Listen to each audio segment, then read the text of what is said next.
You've written much on discovery-driven growth, strategy, and innovation. With the rise of AI and the increasing pace of development, what would you say has changed? Do we need new guidance for the AI age? I would argue yes. And the evidence for that is if you looked at the asset profile of the largest companies in the world, say in 1975, what you would have seen was 93, 94% of those assets would have been tangible. So Yeah. and the rest would have been, what the accountants all chuckle at. Ah, intangible assets, how cute. Goodwill left over from some M&A acquisition in the past. Yeah. Well, if you look at that same batch of companies today, the rules are inversed. So 93, 94% of the most valuable assets of the most valuable companies are intangible. So it's not plant, property, and equipment anymore. It's IP, it's software, it's patents, it's whatever intangible thing you're creating.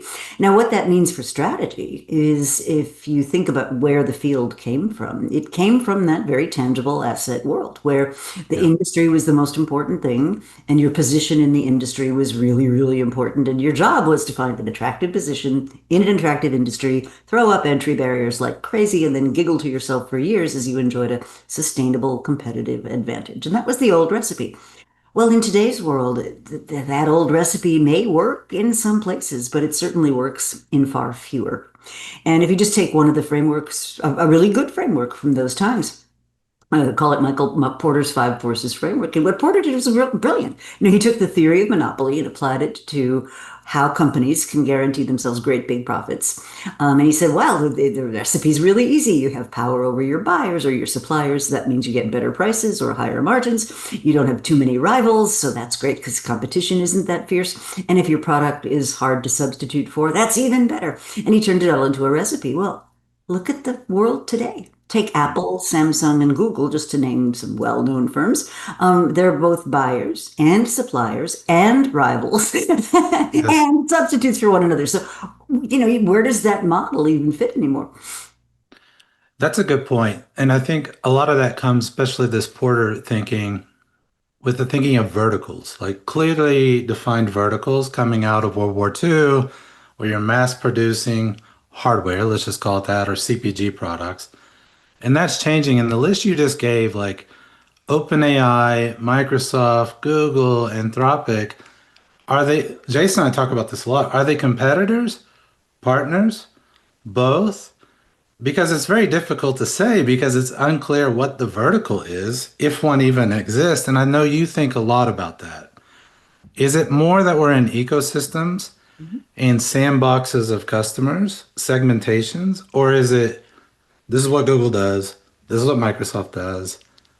What do you think? How would you address that? Because I think that's what's making things so complex right now.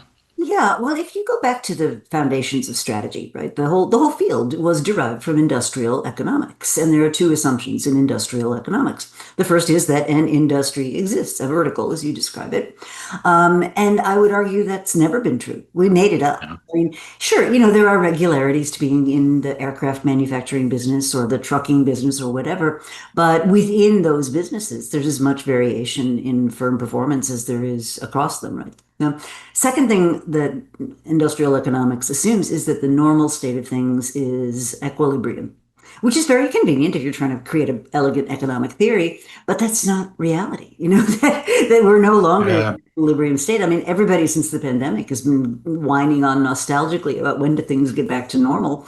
And, I'm not sure that's even a useful concept anymore. So what I talk about is arenas rather than industries. And yes, indeed, ecosystems are hugely important. Where an arena is a pot of resources. So it could be a customer wallet, it could be a share of time, it could be a physical arena. And your job is to get resources out of that arena, but you have to be aware there's plenty of other people that would like to do the same thing. And so you Right. have to understand competition far more broadly than I think historically we have. Hey! You've just watched a clip from Show Your Priors podcast. Check out our main channel for full episodes. We have a new one every Tuesday. If you liked what you saw, give us a like and subscribe. It's free for you and helps us out a ton. Did we miss something during our discussions? Let us know in the comments below. Thanks, and we'll see you on the next one.